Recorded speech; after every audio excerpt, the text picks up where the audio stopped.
बिस्मिल्लाहिर्रहमानिर्रहीम। नाज़रीन अस्सलाम वालेकुम, मैं हूँ इमरान वसीम।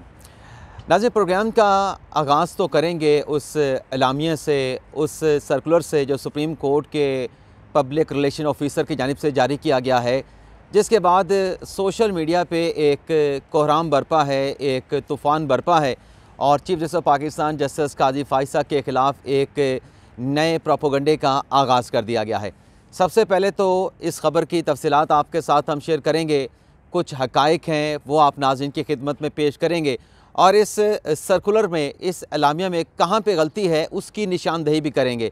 ये सारी तफसीलात आपके साथ शेयर करने के बाद जो इमरान ख़ान की इस्तदा को रद्द किया गया है, इमरान ख़ान को रिलीफ नहीं मिल सका और जो एक सर्बे मोहर रिपोर्ट चीफ जस्टिस काजी फ़ाइसा को पेश की गई है, यानी थंबनेल पे जो मैंने ख़बरों का तज़किरा किया है, जिनके मैंने स्लग्स दिए हैं, हेडलाइंस दिए हैं, उन ख़बरों की तफसीलात फिर आपकी खिदमत में पेश करेंगे। तो पहली ख़बर से नाज़रीन गुफ्तगू का आगाज़ करते हैं, लेकिन ये गुफ्तगू शुरू करने से पहले जो नोटिफिकेशन या जो पीआर ऑफिस का एलामिया है सुप्रीम कोर्ट का, वो पढ़ना नाज़रीन इंतहाई ज़रूरी है। इसमें नाज़रीन 4 चीज़ें शामिल की गई हैं कि किस तरीके से जो रिपोर्टर हज़रात हैं, सहाफ़ी हज़रात हैं, वो सुप्रीम कोर्ट में आ सकते हैं। पहला नुक्ता यह है कि entry gate will be allowed after security checking, frisking and searching of bags and purses by the police personnel, therefore media person must cooperate with the security staff। तो ज़रूरी बात है कि अगर आप आ रहे हैं, आप आके अपनी अगर तलाशी पुलिस वाले आपकी करना चाहते हैं तो बिल्कुल कर लें, इसमें कोई ऐसा हर्ज नहीं। अगर एक आम साइल जो है वो बाहर से तलाशी दे के आता है तो सहाफ़ियों की अगर तलाशी होगी, इसमें कोई हर्ज नहीं होनी चाहिए। अगर ये फ़ैसला इदारे की सतह पे हुआ है, आज भी 4 जामियात को सिक्योरिटी जो थ्रेट था, जो अलर्ट था, उसकी वजह से बंद कर दिया गया है।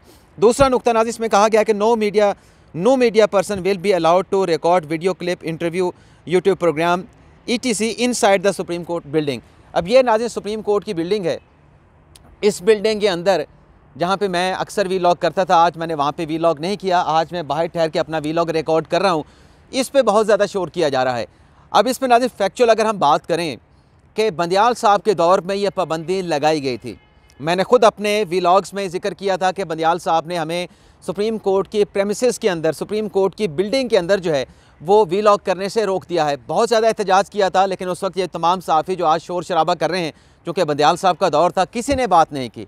मैं बात करता रहा कि ये पाबंदी क्यों लगाई गई है, अब भी मैं बात करूँगा, क्योंकि अंदर जाने का मकसद सिर्फ ये था, अंदर जाके वीलॉग रिकॉर्ड करने का जो मेरा अपना मकसद होता था।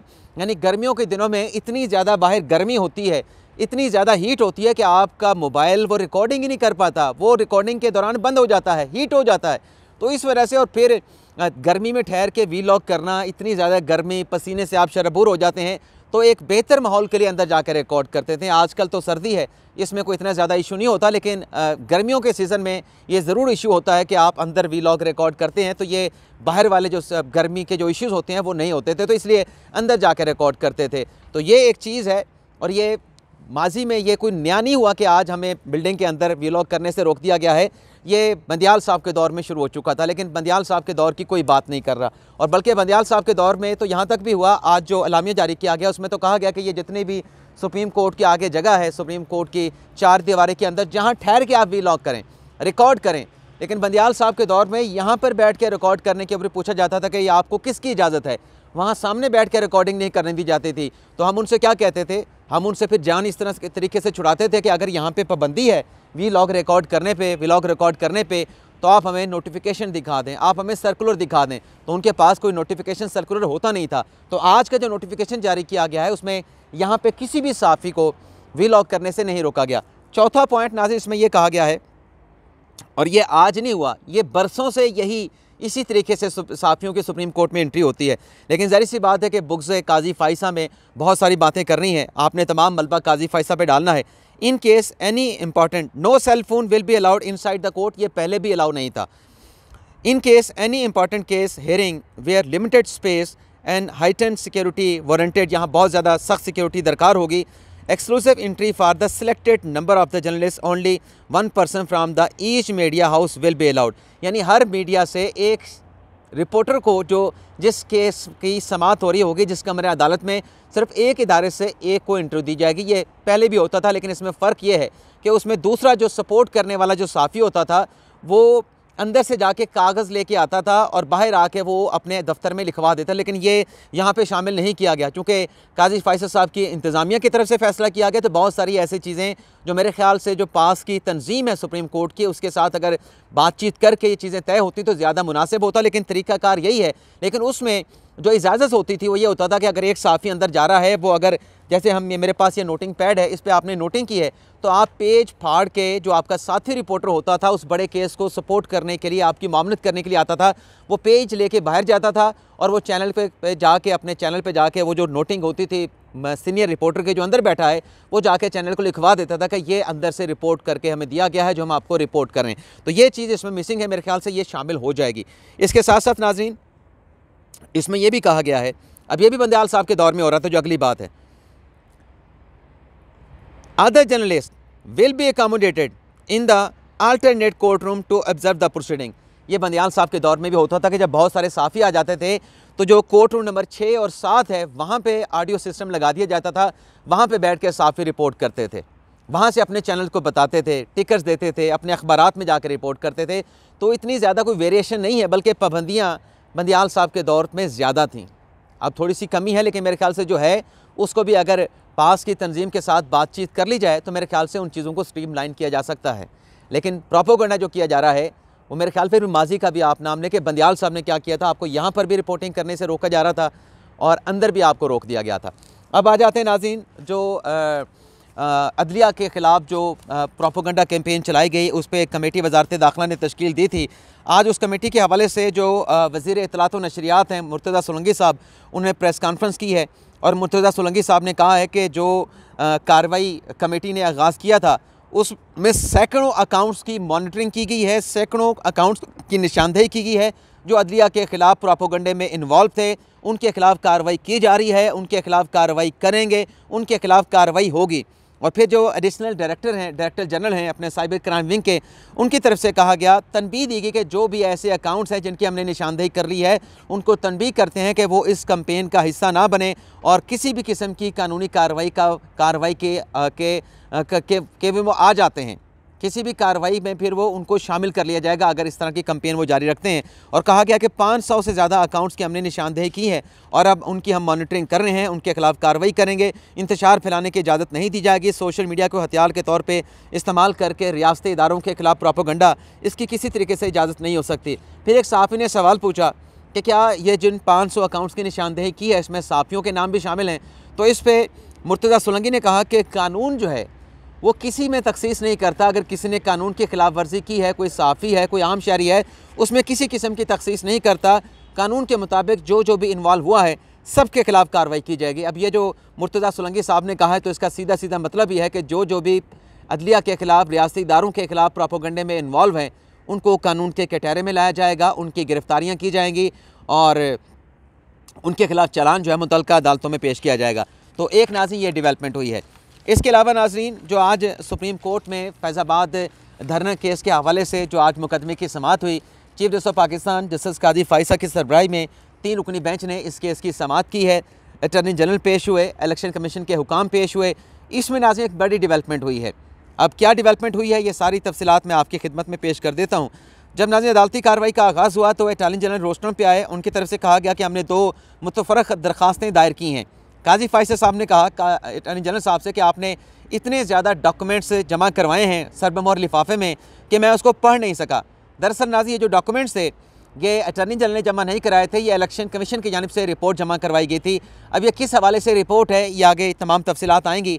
मोहम्मद अली मदर साहब ने कहा कि इलेक्शन कमीशन की ये रिपोर्ट है, ये अटॉर्नी जनरल की का कोई मुतफ़र्रिक़ दरख्वास्त नहीं, जिसमें जो फैज़ाबाद धरने केस के हवाले से सुप्रीम कोर्ट की 1 नवंबर की जो डायरेक्शन है उस पर अमल दरामद रिपोर्ट इलेक्शन कमीशन ने जमा करवाई है।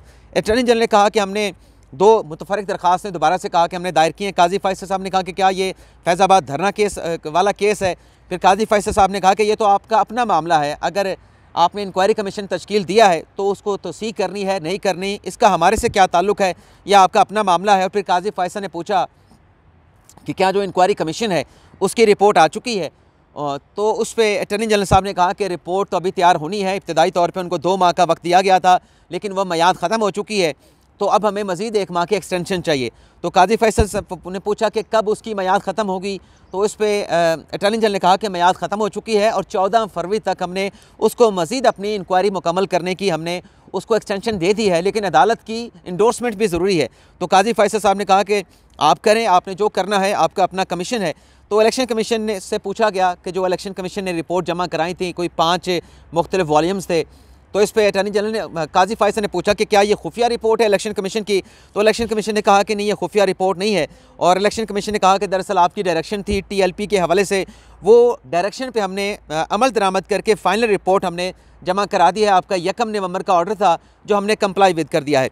काजी फैसल ने कहा कि फिर तो इस रिपोर्ट को हम आइंदा समात पे देख लेंगे, और आप कह रहे हैं, इलेक्शन कमीशन कह रहा है कि हमें अपना काम मुकम्मल कर दिया है, तो बस ठीक है, आइंदा समात पे इस रिपोर्ट के हवाले से अगर कोई ऑर्डर जारी करने की ज़रूरत हुई तो आइंदा समात पे जारी कर देंगे। और जो एक्सटेंशन का मामला था वो अदालत ने अटॉर्नी जनरल से कह दिया कि ठीक है कि कमीशन आइंदा 14 फरवरी तक अपनी रिपोर्ट मुकम्मल कर ले, उसके बाद इस केस की समात होगी और उसमें फिर कमीशन की रिपोर्ट आप जमा करवा दीजिएगा, जिसका अदालत जायज़ा लेगी।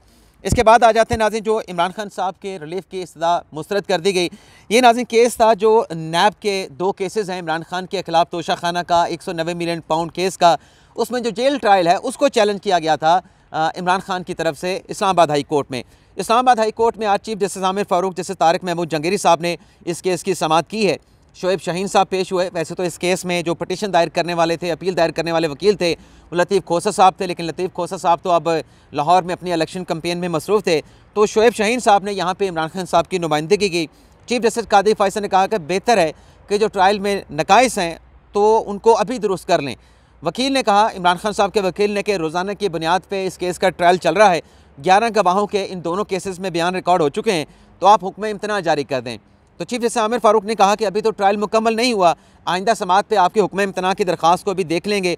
हमने तो देखना है कि जो जेल ट्रायल का नोटिफिकेशन है वो कानून के मुताबिक किया गया है या कानून के मुताबिक नहीं किया गया। शोएब शाहीन ने कहा कि इस केस में नैब की रिपोर्ट आई है, लेकिन असल रिपोर्ट तो हुकूमत की आनी है, हुकूमत की रिपोर्ट नहीं आई। तो उन्होंने ये भी कहा शोएब शाहीन ने अदालत से कि अगर आपने हुक्म इम्तना नहीं देना तो फिर केस की समात को कल तक मुलतवी कर दें। शोएब शाहीन साहब की इस्तदा मुस्तरद कर दी गई, लेकिन ये इस्तदा एक्सेप्ट कर ली गई और केस की समात को कल तक मुलतवी किया गया। नैब की तरफ से और हुकूमत के जो वकला की तरफ से जो रिपोर्ट आज अदालत में पेश की गई थी, उनकी नकल शोएब शाहीन साहब को दे दी गई है कि उसको पढ़ लें और कल वो तैयारी करके अदालत में आ जाएँ। तो एक नाज़रीन ये डेवलपमेंट हुई है, लेकिन इसमें जो हुक्म इम्तना की दरख्वास्त थी वो नहीं मानी गई। ये रिलीफ इमरान खान साहब को कि आज वहाँ पर क्योंकि तोशा खाना केस में या बाकी केसेस में अगर जो ट्रायल चल रहा है उसको रोक दिया जाए, ये अदालत ने रिलीफ जो है वो नहीं दिया है। लेकिन नाज़रीन एक और चीज़ डेवलपमेंट हुई है कि जो आज़म खान साहब का जो स्टेटमेंट था जो उन्होंने जमा कराया साइफ़र केस में, उस साइफ़र केस में आज़म खान का बयान नाज़रीन रिकॉर्ड होने के बाद एक और जो डेवलपमेंट है साइफ़र केस में, वो नाज़रीन ये है कि जो जिस मजिस्ट्रेट के सामने बयान रिकॉर्ड हुआ था अपने जनाब ये आज़म खान साहब का, उस मजिस्ट्रेट को, बयान रिकॉर्ड करने वाले मजिस्ट्रेट को आज साइफ़र अदालत में, ख़ुसूसी अदालत में अबुल हसनात ज़ुल्करनैन साहब ने तलब कर रखा है और वो आज आके बताएंगे कि उन्होंने जब ये बयान रिकॉर्ड किया था क्या बातें हुई थी, किस तरीके से हुआ था, क्या कार्रवाई मुकम्मल की गई थी। तो ये नाज़रीन फ़र्स्ट क्लास के मजिस्ट्रेट हैं अवैस इरशाद भट्टी साहब, जो आज जाके इमरान खान के ख़िलाफ़ वहाँ पर कि आज़म खान साहब का कैसे बयान रिकॉर्ड हुआ था, इस हवाले से अदालत को जाके जो है वो आगाह करेंगे। इसके अलावा नाज़रीन कुछ जो दीगर ख़बरें हैं, एक जो इलेक्शन कमीशन ने जो NA, मैं आपको हल्का भी बता देता हूँ नाज़रीन, एग्जैक्टली NA 83 और NA 85 में जो इलेक्शन मुलतवी कर दिया गया था, एक वहाँ के उम्मीदवार थे आज़ाद उम्मीदवार सादिक अली, उसके इंतकाल की वजह से दोनों हल्कों में इलेक्शन रोक दिया गया था कि ये अब जनरल इलेक्शन के बाद करवाया जाएगा। लेकिन मोहसिन शाह नवाज़ रांझा जो इस हल्के से इलेक्शन लड़ रहे थे, उनकी तरफ से कहा गया कि ये जाली उनका डेथ जो सर्टिफिकेट है पेश किया गया है 15 जनवरी का बना के। सादिक अली की जो डेथ है, जो इंतकाल है, वो 2 जनवरी को हुआ था और 3 जनवरी को उसका जनाजा पढ़ाया गया था। तो ये जो RO का फैसला था कि इस दोनों हल्कों में इलेक्शन नहीं होगा, कौमी असम्बली के दोनों हल्कों पे, इस पे अपील दायर की थी मोहसिन शाह नवाज़ रांझा साहब ने। आज इलेक्शन कमीशन ने इस पर समाअत की है और इसमें उनकी तरफ से मौक़िफ़ पेश किया गया। ये तमाम बातें जिसका मैंने जिक्र किया कि इंतकाल 2 को हुआ था, जनाजा 3 जनवरी को पढ़ा गया, तो ये जाली डेथ सर्टिफिकेट पेश किया गया है 15 जनवरी का, जो कि जिसमें हकीकत नहीं है। तो इलेक्शन कमीशन ने समाअत करने के बाद जो रिटर्निंग अफीसर का फैसला था, chief election commission Sikandar Sultan Raja साहब ने इस केस की समाअत की, तो रिटर्निंग अफीसर का फैसला कलअदम करार दे दिया और अब 8 फरवरी को इन दोनों हल्कों में NA 83 और NA 85 में जो है वो इलेक्शन होने जा रहा है। इसके अलावा नाजरीन एक और भी ख़बर है, वो भी आपके साथ हम शेयर कर लें। शहरियार अफरीदी के जो MPO ऑर्डर जारी करने से मुतल्लिक जो तौहीन इलेक्शन कमीशन केस की समाअत होना थी, बाबर सत्तार साहब ने आज के इस केस की समाअत की है। और इसमें नाज़रीन जो SP जमील ज़फ़र की जानिब से शाखावर पेश हुए और उनकी तरफ से कहा गया कि इसको फरवरी के दूसरे हफ्ते तक मुलतवी कर दें। तो जैसे बाबर सत्तार साहब ने रिमार्क दिया कि हम इस ट्रायल को रोज़ाना की बुनियाद पर चलाना चाहते हैं। इस हफ्ते में इस केस को सुनेंगे, सारा केस का दस्तावेज़ात का जायज़ा लेंगे। आपने जितनी तैयारी करनी है तमाम वकला से जिनके खिलाफ कंटेम्प्ट की कार्रवाई हो रही है मुल्ज़मान के खिलाफ, उनसे वकला से कहा गया कि आप तैयारी कर लें, इसी हफ्ते में इस केस को मुकम्मल करेंगे। और इसके साथ साथ नाज़रीन जो अडयाला जेल और DC रावलपिंडी के जो रिकॉर्ड कीपर हैं, उनके नाकाबिले ज़मानत अरेस्ट वारंट भी अदालत ने जारी कर दिए हैं, जबकि DC रावलपिंडी और सुपरिटेंडेंट अडयाला जेल को भी नोटिस जारी कर दिए गए हैं। जैसे बाबर सत्तार ने कहा कि मुझे कानून और कानूनी तरीका पता है, आप अपील में चले जाएँ अगर आपको ये ट्रायल पसंद नहीं है। तो ये भी कार्रवाई हुई है और कल सुबह तक इस केस की समाअत को नाज़रीन इस्लामाबाद हाई कोर्ट से जो है वो मुलतवी कर दिया गया है। तो ये न था नाज़रीन हमारा वीलॉग। आपसे इजाज़त चाहते हैं। अल्लाह ताला हम सब का हामी नासिर हो। अपनी ढेर सारी दुआ में याद रखिएगा। अल्लाह हाफिज़।